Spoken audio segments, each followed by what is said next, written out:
Welcome into the first November Bears Talk Live here from inside the Blowing Rock Draft House. If you're in Hickory, you know why we're inside. The weather is just crappy today, rainy and cold, much to the disappointment of Coach Jacobs. The old Midwestern football guy was disappointed that we brought the show inside. But it's a big week for Bears sports as we're getting into fall championship season. Volleyball second in the regional rankings this week. Huge weekend ahead of them, couple of road games, including one at Wingate. Men's and women's soccer swept Carson Newman last night. Will host 2 SAC tournament games this upcoming Saturday. Swimming gets rolling again this weekend.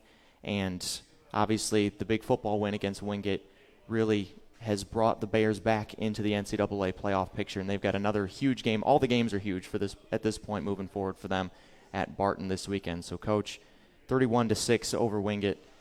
They were undefeated in the league coming in, and you guys took it to them at their place, basically in control from start to finish. And we've talked the past couple weeks about you guys really putting it together, a real complete performance, but I think you would agree that that one was the most complete that you guys have played the entire year. Absolutely. That was in all 3 phases. I thought we played probably our best game, and our kids just from – start to finish, from how they started the week on Sunday when we started prepping for Wingate, to how they traveled, to when they showed up, to how we were in warm-up.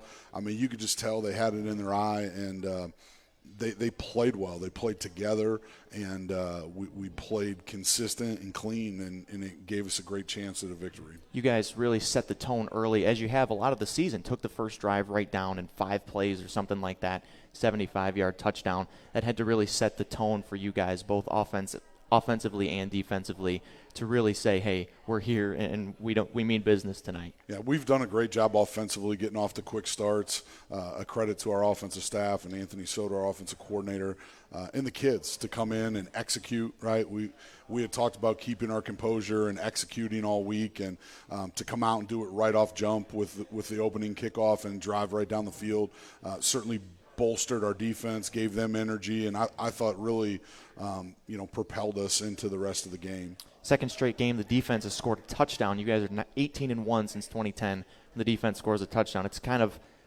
almost a perfect formula for success. Defense scores, team wins the game. And John Ross May, with one of the best pick sixes I've ever seen, basically stole the ball out of the quarterback's hands and took it to the house. He won SAC Defensive Player of the Week. But when the defense is scoring more points than they're giving up, then you're doing something right. Absolutely. I think over a 3-game stretch, our defense has scored 12 points, 2 touchdowns, and only given up 3 field goals. Yeah. So they've done a great job. Again, Jamal Brown, our defensive staff, getting those kids prepared. Our defensive line has set the tone in each of those games, stopping the run and creating, forcing people to throw the ball a little bit, and then, being aggressive with the takeaways. We don't call them turnovers. We try to call them takeaways, and the insinuation is that we're disrupting the football. And, the play that John Ross had, incredible play, but we work on matching hands. He had both of them up, but we talk about matching hands and affecting the quarterback's window, and I thought you saw that a second time later in the third quarter there, where we also did it on the second interception. Yep. So really kudos to our kids, and just super happy for them and excited about the way they played. Grayson Willingham finishes his LR career 5-0 against Wingate. That says all you need to know about the way he's played in all the games, but especially those rivalry games. He's just raised his level against your biggest rival. Yeah, he's from right down that way, so playing 25 minutes or so from his home, and he's done an incredible job for us, and he continues to be a strong and positive leader. Wide receiver room is banged up right now. Derek, Trey Luttrell both out, but guys that are continuing to produce, not only catching passes but blocking. I mean, I saw a tweet from Coach Figueroa about wide receiver blocking. There's one shot of Dewey running, and Ryan Carter, DeAndre Lester, and Keelan Parsons are all locked up with their defenders right there. So obviously they picked up the slack in the passing game, catching the ball. But, I mean, the blocking that they've done has allowed Dewey and Jadis Davis, who had a really nice game, just trucked the Wingate safety. That play right in front of your guys' sideline was just super hype. But can you talk about the wide receiver room and the way that they've really stepped up in Derek's absence? Sure. Devin's done a great job with those kids. Really, Derek's the only senior in that room. Yeah. and really the only upperclassmen. I think everybody else are sophomore or lower. And so, there's 15 or 16 kids in that room, and there's a lot of young guys learning the ins and outs of being a college football player. And who better to emulate than the guy that's got an NFL draft grade on him. Yeah. And, credit to Coach Figueroa, credit to Derek for leading those young guys, and then for those young guys buying in and understanding that you earn your catches through blocking in the run game, and, running the football opens up the pass game, and those guys have done a great job. And that tweet was awesome because they all had great leverage. They all had their hands inside. I mean, it's holding. Yeah, it's everything we coach up, and really good to see them buy in and work to be physical. And I thought you saw that too, that mindset of physicality carried over after the catch. Yards after the catch were big in that game for us. And, Ryan Carter was he shared our Offensive Player of the Week with Grayson in-house, and he was fantastic after the catch on Saturday. Yeah, there's one play in particular that comes to mind right across the middle there, just dragging defenders. But one guy I want to talk about on defense is TJ Blanding. He led the team in tackles, wasn't really a guy that was on the top of the depth chart at the beginning of the season, but with injuries and some changeover, you guys have put him in a big role, and he's really performing. TJ's been great, man. I'm super proud of his development. Coach Foster's done a great job with him. I think that we always knew that TJ could cover. He's one of our best cover kids. He was a little beat up and had some injuries that were kind of affecting the way he was tackling and things of that nature. And that's part of it. Everybody's involved in the run fits, and so once he settled down on that, I think he came in about midway through the Mars Hill game, and I don't think he's relinquished the starting spot since. And I think he's gotten better each week. I'm really proud of TJ and his development. Let's go forward now to Barton, 5-4, just in their second year of football.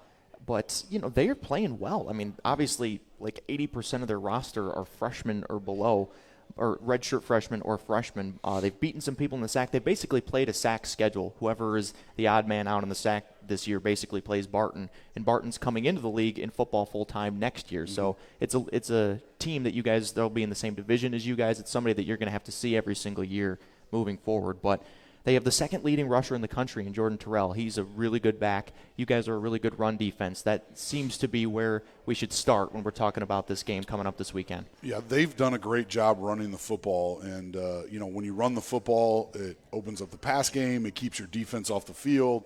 It does so much for the consistency of your football team. And we think we have a really special back and an All-American in Dwayne McGee. And Terrell's been right up there in many of the exact same statistical categories, and he's dangerous. He doesn't need much room, and he can take any one of them to the house. And I think their offensive line's done a good job growing. I think their center's a really good football player.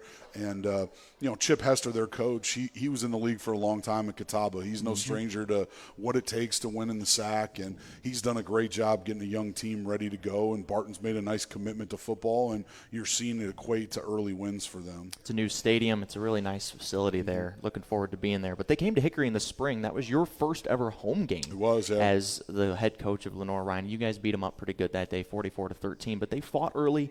They had made some plays early, and then you guys really kind of asserted yourself. What do you remember about that day being your first home game and that game in general? Anytime you have a chance to coach between the bricks, it's special. I remember thinking they had been playing kind of two quarterbacks going into that game, and they settled on the young man, number 0, who's playing for him right now. And that was kind of I don't want to say his coming out party, but he played well against us. He extended a bunch of plays. We had some pressure on him that day. He extended plays with his feet, got the ball downfield. And you could see the makings of a team that was a little bit better than your normal startup. And, I thought that they played well. They didn't execute on a handful of plays, but they played well throughout the contest. They played hard, which, I always look at effort as a big, measuring stick for where a team's at and how they're doing. And I think they're doing a pretty good job. And we know that this team's going to play really hard, right? Like they're playing to be the first year and not in the conference but playing a SAC schedule. Sure. You can beat Wingate or have a chance to beat Wingate and LR at home, so that that's what they're playing for, and to hang their hat on that. And our kids know that, and they're going to show up ready to play a really good football team. Yeah, they, as you said, they beat Wingate. They came very close to beating Mars Hill. Absolutely. And those two and you, along with Newberry, are the top 4 teams in the SAC. So it's a competitive team that's trying to find their way. But these last 2 games, this is kind of my last thing, are absolute must-wins. Obviously, Barton this week. Catawba at home next week. You guys are back in the regional rankings, right on the cusp of a playoff spot, and playing well could get you in. But, I mean, obviously you can only control your controllables at this point. But is that a conversation that's being had around the building? Like, if we do this, maybe this could happen for us, or is it kind of a week-to-week thing? Yeah, I think you have to acknowledge it. Yeah. Right? Like, you have to acknowledge where you're at in the rankings, having a playoff system and how the regional rankings work.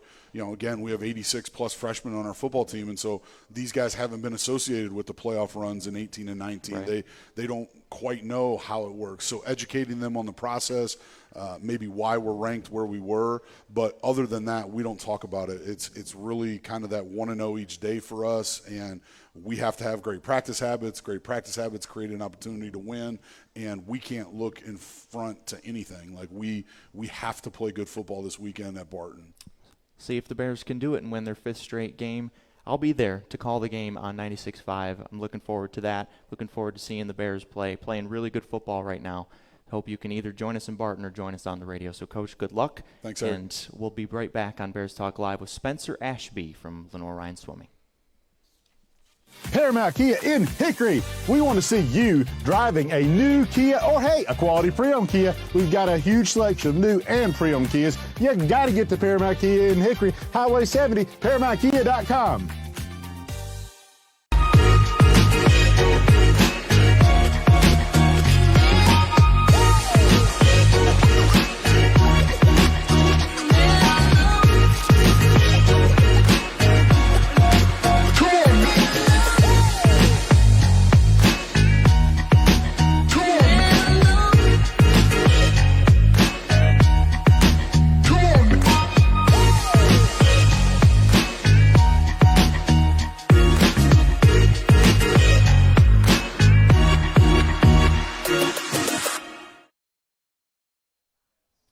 Welcome back to Bears Talk Live indoors at the Blowing Rock Brewery here in Hickory, presented by J. Brown Realtors. Happy to be joined now by Spencer Ashby, school record holder in the 50 freestyle, 200 and 400 medley relays, 200, 400, and 800 relays on the leadership team for head coach Paul Schiffel.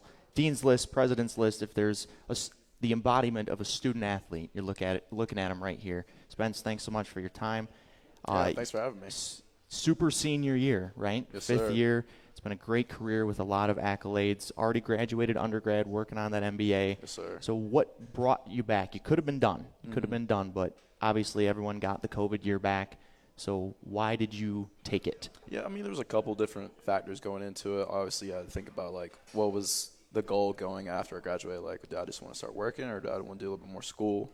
And I got a lot of support from not only Coach Paul, but also my teammates were like, we kind of want you to come back. We want you to be part of the team and help us with another year, swim fast, and help train and everything. And obviously the idea, like, I could do a little bit more school, help get my master's paid for a little bit. And it's a little bit different than my undergrad. My undergrad was engineering, physics. Sure.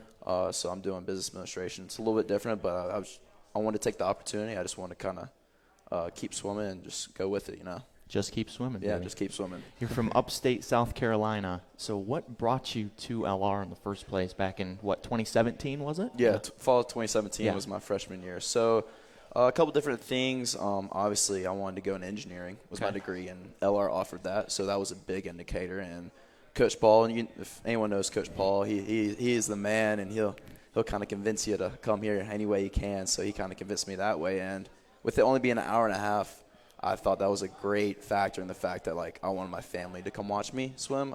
Big family guy, so I wanted Sure. my brothers and my parents and Yeah. some other family to come watch. So that was a big factor, too. Oldest of 3, right? Yeah, oldest of 3. Yeah, so 2 younger brothers. So that's kind of that's a good thing there. So Yeah. good start for the team at Mars Hill. It seems like forever since you guys have actually competed. It's such a weird long break, like almost a month between the first and second competitions. But took a big win over Mars Hill that night at their place. The team did. So how have you guys tried to keep that momentum kind of going between just this long break? It's a month between competitions. It's probably felt like, we just want to keep going after you beat Mars Hill. Yeah, I mean, it was a really good way to start the season. Sure. Big win, especially at their place, like you said. And we had a kind of just hard month of just training, just like it was pretty brutal. Paul and then our coach, Carly, and the strength room, they were just beating us up. But, I mean, I feel like we were all really positive about the fact that, like, then November we'll have like 3 meets back to back to back, Right. and that was kind of like the motivator, the fact that we just wanted to keep going because we know like the results are going to pay off at the end. It's going to be a hard time, but once we get there, it'll be worth it. I'm told that the 50 free is like your event. Like that's the one that you Yeah. like the most, right? Oh, that's my favorite. It's yeah. my favorite. So right on the cusp of qualifying for the national tournament, right? What has the training regimen been for you to get to nationals? I want to say not me specifically. Like I say, we all train the same aspect, Sure. but like maybe there's a couple of things me personally I work on. Maybe work on my start a little bit, work on my turn a little bit more, because like it's such a short race. Right. There's a lot of open room for failure. So like at the end of practice, I'll do some things that kind of like work on the small little pieces of working on my start, working on my finish, working on my turn, just like small bits and pieces of that. The margin of error in that race is a lot smaller. Oh, yeah. Over the summer, I was watching the Summer Olympics and all the swimming that goes on there, and I heard one of the broadcasters say that if you're serious about swimming and you take 3 days off, that you're out of shape. Is that a myth or is that truth? No, I mean, it's truth. It's not necessarily the fact that you're out of shape like Sure. your body. Like you just it's kind of like losing the feel for the water. Okay. So like, say we have practice on Friday and we don't swim it all weekend long and we come back on Monday, you're going to feel a little weird just because you've had 2 days off. Sure. But what we do usually is we swim Monday through Saturday. That way we only have 1 day off to recovery. That way Monday we can get back in the water feeling pretty good.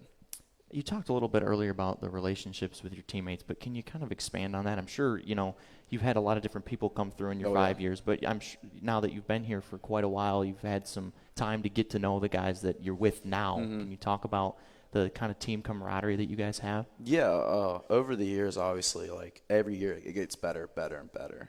We always have people come and go.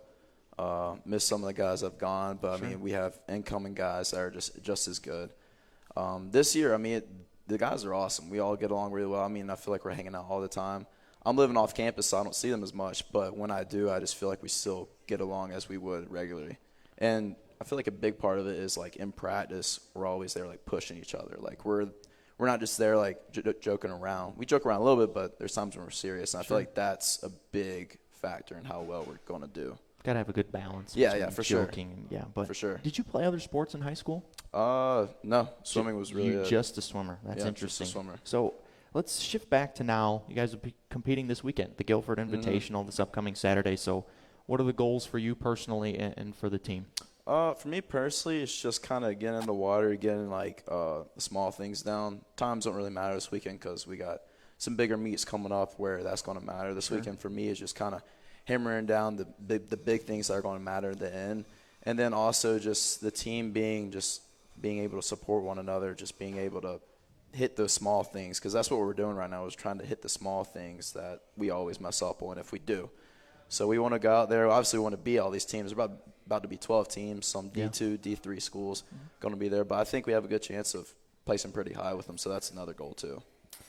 You mentioned that your undergrad was in engineering. Now you're doing MBA. So what's the career goal after the swimming career ends? I would right now, honestly, not too sure because I have another year of graduate school. But I think I want to go back to engineering after I get my MBA. Okay. But I think having the MBA under my belt will help me broaden my skills with what I can do with my engineering. And you're working in the Bears Club office right now. Your boss is snapping a picture of you right now. The big man, Aaron Bessie. Yeah. So how did that come along? How did you end up working for that dude? I think it was my sophomore year.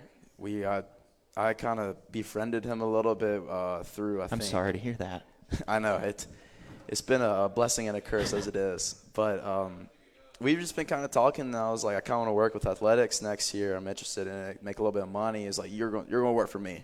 Like, he just told me you're going to work for me. Nice. And the rest is history. I mean, it's been awesome just being able to work with him. He can be in the pain in the butt sometimes. Don't get me wrong. If anyone knows Aaron, he can be a pain in the butt. That is. But he's the man, though. He's the man. Truth. He's the man. But it's been awesome just being able to take, like, being engineering, like your head goes in one direction. Sure. Like, it's just really in one direction. But being able to work with Aaron, the Bears Club, is kind of opened up my eyes and, like, how other things work in the world. So I've been blessed, been able to meet a lot of different people, been able to interact and learn people's stories. So it's been a really neat opportunity. Very cool. Last question. What do you hope for this season? Not just in the pool, but what will be able to make you walk away from swimming at LR with no regrets? Just being able to enjoy it, swimming can be very stressful. Because, it's always like you want to go best time. Sure. You want to go best time here and there. At the end of the day, you're not always going to go best time. There's a certain point where you hit your peak. Mm-hmm. And don't get me wrong, I would love to go best time at everything I swim this season, but at the end of the day, that's probably not going to happen. But what I would want for this season to end is just having a good time, just know I gave it everything I had, and just enjoyed every single minute of it. I enjoyed every single minute of this interview. I appreciate Spencer that, Ashby, brother. great job today. Grahm Smith, women's basketball coach, coming up on the final segment of Bears Talk Live.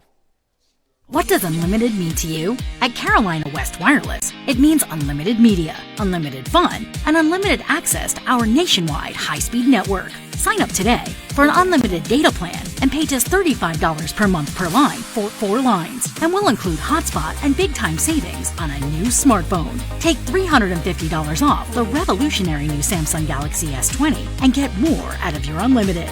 Expect more, get more. Only from Carolina West Wireless.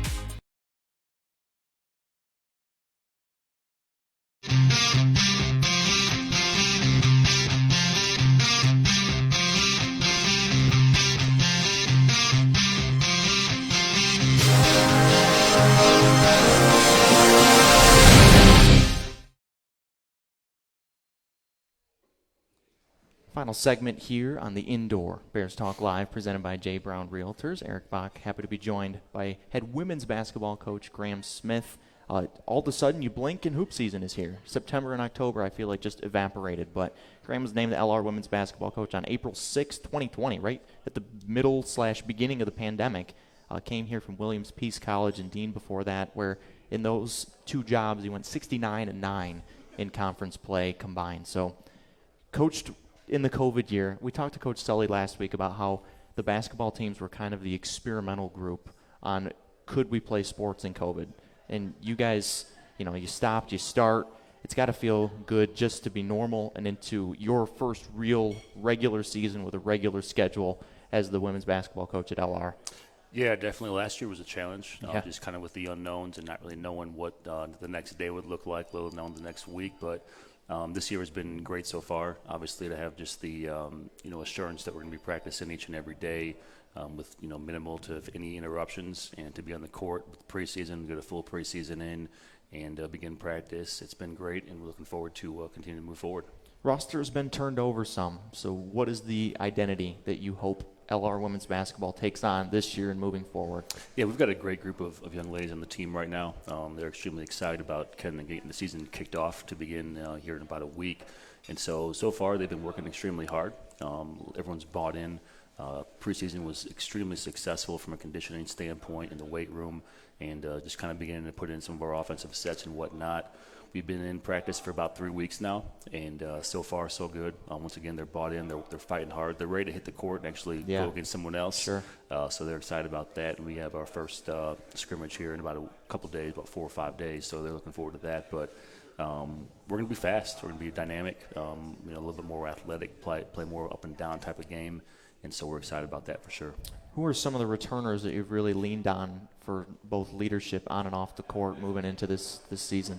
So we're pretty young. We've got an 18-player roster and 11 new players on the roster with 7 returners. So quite a big change there. Mm-hmm. Hannah McClung, one of our senior leaders, she's been doing a great job as far as just kind of leading the charge as far as on and off the court, communication standpoint, holding others accountable and her teammates and herself. Same thing with Alyssa Wagner. She's been doing a great job as another senior for us, and Tatum McBride. So those are kind of our 3 seniors that have really stepped up from a leadership role. Excited about them, what they're doing off the court for us in the locker room and also on the court. And then Mallory Sherrill, she's a junior for us this year, and she's taking on a major leadership role as well. So excited about her too. You mentioned 11 newcomers, and I'm sure many of those will have to play significant minutes this year for you. So are there a couple of names that you would like Bear fans to know that maybe they don't know right now? Yeah, we are. We're looking forward to a lot of our newcomers playing significant minutes. And like I said, we got 11 new, 7 freshmen, and 4 transfers. And so extremely young, but talented. Sure. And so they're going to basically be thrown to the fire right away. Mm-hmm. They're excited about it too.